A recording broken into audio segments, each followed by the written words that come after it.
मात्र गोटे थर करंतु सबुदिन असुविधा दूर हो हाँ सांग मैंने मूषा जोटा कि समस्त घरे सबु जगार से आवेलेबल रुहती मूषा समस्त घरे कुणिया माने आमे डाकी न था सी किंतु कुणिया जोटी खाइबा अच्छी खाइबे झाड़ा करेंगे सब जिनस आमर कटाकटी करेंगे तापर जदि औषध रखिले ताहले से माने मरिकी घर सारा कौटी पड़े से आम पोकजोक होगा तापर सफा करवा बहुत प्रकार असुविधा चालू नहीं छपर कोठाठू नहीं छोट घर जोटी देखते मूषा दुकान घर मूषा जोटी खाइबा रहा मूषा हैरान करती केतल आमको काटी दियंती गोड़ फोड़ काटी दियंती तो विभिन्न प्रकार समस्या मूषा आजिका डेट्रे समस्त घरे मूषा मूषा को केमी आप घर भगेबे चलते देखा आम मूषार गोटे समस्या सबुठी थाए बड़ बड़ ऑफिस टू नहीं छोट दुकान पर्यंत तो चलते पड़ा वीडियो कौट देखते दयाकोरी आंसर गोल्डन प्लीज कमेंट जनइबे ताकि मूषार प्रॉब्लम सबुठी मुझे जानीपारि कौटी आप देखिपुंट तो दयाकोरी शेयर करेंगे असुविधा समस्त घरे थाए।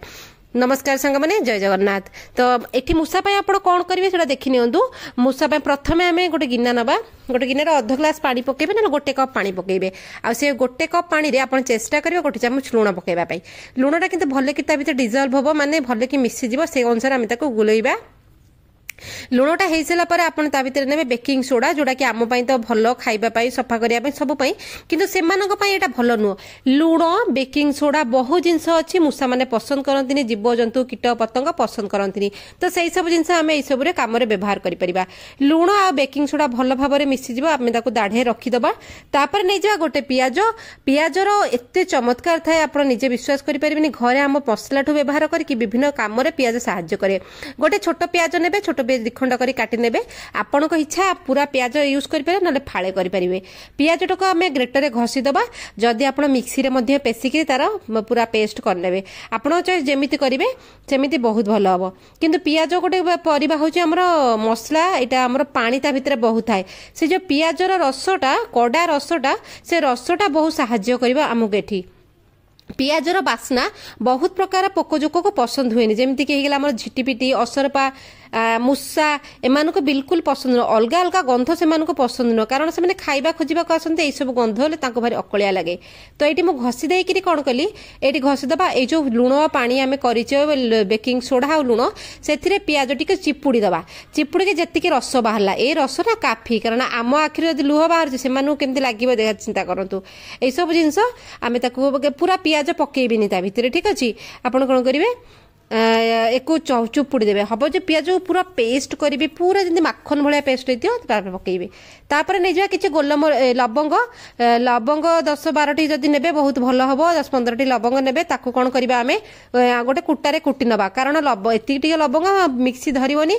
तेणुक कुटारे कटी कुटिकी कौन करेंगे गुंड करने गुंड भले कि करेंगे कारण या भितर खास करके लवंग तेल जो थाए यहाँ आमको बहुत साहाय्य करे आमर विभिन्न प्रकार कार्य आटा बहुत कड़ा तो से हिसाब से आप कौन करेंगे कुटाकुटी करदे तापर कौन करेंगे बाहर करदे से जो गुंड लवंग टी किंतु नगद करेंगे जदि लवंग गुंड अच्छे आपण घरे से व्यवहार करेंगे कि पाउडर दुकान आनी करेंगे कारण नगद कुटिले तार जो तेल थाए बास्ना थाए से बहुत काम दिए एक कौन करेंगे पानी रे बुड़ेकरी पकईदे आम सब पानी रे पानी को अध घंटा छाड़देवे ये जो लवंग तेल बाहर बास्ना कड़ा सब पानी रे मिसिबो तापर आम गोटे काम करनबा एटी तुला आप नहीं तुला समस्त घरे अवेलेबल अच्छे जदि तुला ना आप सूता लुगा पुराणा लुगा आप नहीं पारे जोटा आप पिंधा पिंधि करूना तो तुला ना बेटर हम तुला तो आप कौन करेंगे बड़ बड़ गुड़ा करदे ये तुला को गुड़ा करदे कौन करेंगे जितेटा आपको दरकार आप भाया तुला गुड़ा करेंगे गुड़ा करके रखिए तो देखो मुझे 3टा गुड़ा कली मत जितना दरकार मुझे करी आपको सुविधा अनुसार तुलाटा को गुड़ा करेंगे जिते मात्रा दरकार तापर ये पानीटा जो आम अध घंटा रखी सारापर से पानी कलर चेंज हो से पानी स्वाद बदल जाए लुणिया तापर लवंगर कड़ा लवंग तेल सब अच्छे तुला को भितर पकई नवा तापर दीप माटी दीप आप नहीं आसबे जोटे आम घर सब बाटी दीप आवेलेबल थाए आम सब दीप रखी था ठाकुर घरे ना दीप जलई सारा जो दीप से दीप चलो तुला को कौन करेंगे आप बुड़ेबे पानी रे बुड़ेकी बुड़ा तुलाटा को माटी दीप पकेबे किंतु चेष्टा करेंगे कौन प्रकार प्लास्टिक नेबे नहीं ମାଟିଟା ବହୁତ କାମ କରେ ଆଉ ଏଥିରେ ପାଣି ପୁରା ଫୁଲ କରିଦେବେ ଏ ଯେଉଁ ସଲ୍ୟୁସନ୍ ପାଣିଟା। କିନ୍ତୁ ଏତିକିରେ ସରିନି, ଏଥିରେ ଆଉ ଗୋଟେ ବହୁତ ମୁଖ୍ୟ ଇମ୍ପୋର୍ଟାଣ୍ଟ ଜିନିଷ ପକେଇଲେ ଯାଇକି ଆମର ଏଇ କାରିଗରଟା ଏଇ କାମଟା କାରଗର ହବ। ତ ଏଠି କ'ଣ କରିବା ଆମେ କାମ ଦବ। ତ ଏଇ ପାଣିଟାକୁ ପକେଇଦେବେ, ଯଦି ମାଟି ଦୀପଟା ଏଇ ପାଣି ସୋକ୍ କରି ନେବ ଫିର୍ ବି ୟାର ଔଷଧ ଗୁଣ ୟା ଭିତରେ ରହିବ। ତାପରେ ଏଇ ଯେଉଁ ଦୀପ 3ଟା କଲେ ଆପଣ ଆପଣଙ୍କ ହିସାବରେ ଯେତେଟା ହବ ସେତେଟା କରିପାରିବେ। ତାପରେ ଆମେ ୟାକୁ ସାଇଡ୍ରେ ରଖିଦେବା। ୟା କାମ ମୁଁ ଏଇଥିରେ ଜଣେଇବି ଆପଣଙ୍କୁ। ଆଉ ଗୋଟେ ଜିନିଷ ଏବେ ବତାଉଛି, ଆପଣଙ୍କର ବହୁତ ସାହାଯ୍ୟ ମିଳିବ। ତାପରେ ଡିଆସିଲ୍ କାଠି ନେବେ, ତା ଦେହରେ ଆଉ ଗୋଟେ ଜିନିଷ ପଡ଼ିବ, ସେଥିପାଇଁ ଆପଣ ଦେଖି ରୁହନ୍ତୁ ଭିଡ଼ିଓରେ ଜାଣିପାରିବେ। ତାପରେ ଡିଆସିଲ୍ କାଠି ନେବେ, ଗୋଟେ ଡିଆସିଲ୍ ଖୋଳ ନେଇଯିବେ, ତା ଭିତରେ କାଠି ଥିବ, ଆଉ ଡିଆସିଲ୍ କାଠି କିଛିଟା ନେଇଯିବେ, କାରଣ ଡିଆସିଲ୍ ଯେଉଁ ରଞ୍ଜକ ସେଇଟା ହେଉଛି ଫସ୍ଫରସ୍। ତାପରେ ଏଇ ଯେଉଁ ଡିଆସିଲ୍ କାଠି ଆମକୁ ବହୁତ ସମୟରେ ଆମକୁ ସାହାଯ୍ୟ କରେ।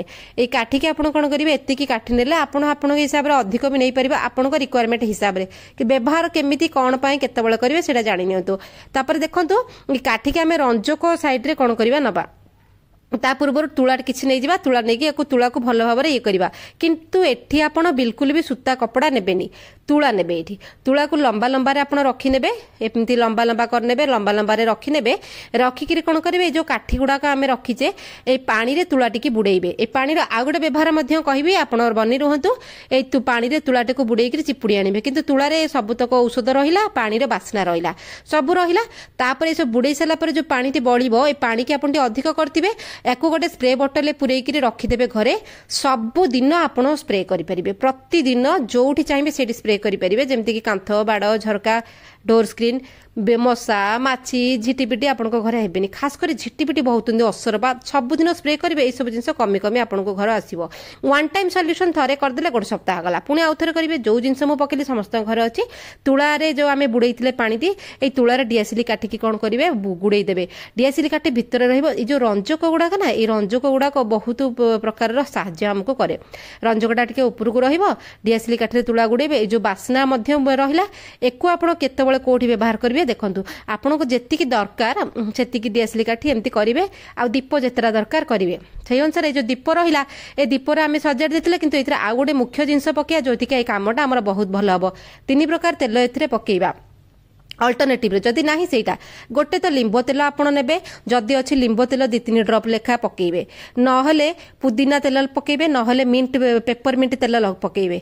କିଛି ଯଦି ନାହିଁ, ଘରେ ନଡ଼ିଆ ତେଲ ଥିବ, ନିମ୍ବ ପତ୍ରକୁ ବାଟିକିରି, ପୁରା କଞ୍ଚା ଲିମ୍ବ ପତ୍ରକୁ ବାଟିକି ନଡ଼ିଆ ତେଲରେ ଫୁଟେଇ ଦେବେ, ସିଏ ଲିମ୍ବ ତେଲ ହେଇଯିବ। ଏଇସବୁ ଜିନିଷ ଆପଣ ବ୍ୟବହାର କରିପାରିବେ। ଏଇ ଯେଉଁ ତେଲ ପକେଇଲେ, ତେଲ ବହୁତ କାମ ଦିଏ। ସେ ତେଲ ଏତେ ଷ୍ଟ୍ରଙ୍ଗ ଯେ ମୂଷା ଏଇସବୁ ଜାଗାକୁ ଆସିବେନି। ଆପଣଙ୍କୁ ଯୋଉଠି ଜରୁରୀ ସେଇଠି ରଖିବେ। ଖାସ କରି ରୋଷେଇ ଘରେ ପ୍ରଥମେ ମୂଷା ରୁହନ୍ତି, ଗ୍ୟାସ୍ ଟାଙ୍କି ପାଖରେ, ଗ୍ୟାସ୍ର ରବର ପାଇପ୍ ପାଖରେ, ଗ୍ୟାସ୍ ଚୁଲି ପାଖରେ ଖାଇବା ଖୋଜିବାକୁ ସେମାନେ ଆସନ୍ତି।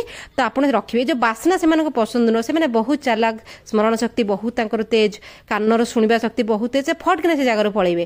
ଆଉ ଯିବା ଆସିବା ବାଟରେ ରଖିବେ।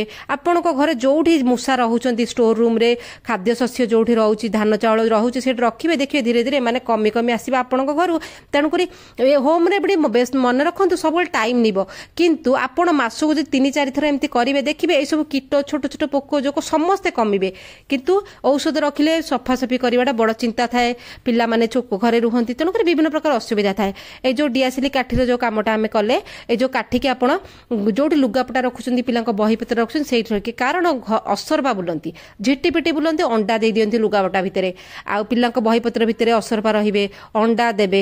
ଏସବୁ ବାସ୍ନା ନା ପୋକ ଜୋକଙ୍କୁ ପସନ୍ଦ ନୁହଁ। ଏଇସବୁ ଜିନିଷ ଯଦି ଆପଣ ବ୍ୟବହାର କରିବେ, ଧୀରେ ଧୀରେ ଦେଖିବେ ଏସବୁ ଜିନିଷ ଆପଣଙ୍କ ଘରୁ କମି କମି ଆସୁଛି। ସୁନ୍ଦର ଆଇଡିଆଟି ଟ୍ରାଏ କଲେ ବହୁତ ଭଲ ବେନିଫିଟ୍ ମିଳେ। କିନ୍ତୁ ସବୁ କାମରେ ଗୋଟେ କନସିଷ୍ଟେନ୍ସି ମେଣ୍ଟେନ୍ କଲେ ଆପଣଙ୍କୁ ଭଲ ରେଜଲ୍ଟ ମିଳେ। ଥରେ କଲେ ଆପଣ କହିବେ ହଉନି, ସେମିତି ନାହିଁ, ହବ। କେମିତି ଲାଗିଲା ଆଇଡିଆଟି କମେଣ୍ଟରେ ଜଣେଇବେ। ଚାଲନ୍ତୁ ଦେଖାବା କାଲି ଭିଡ଼ିଓ।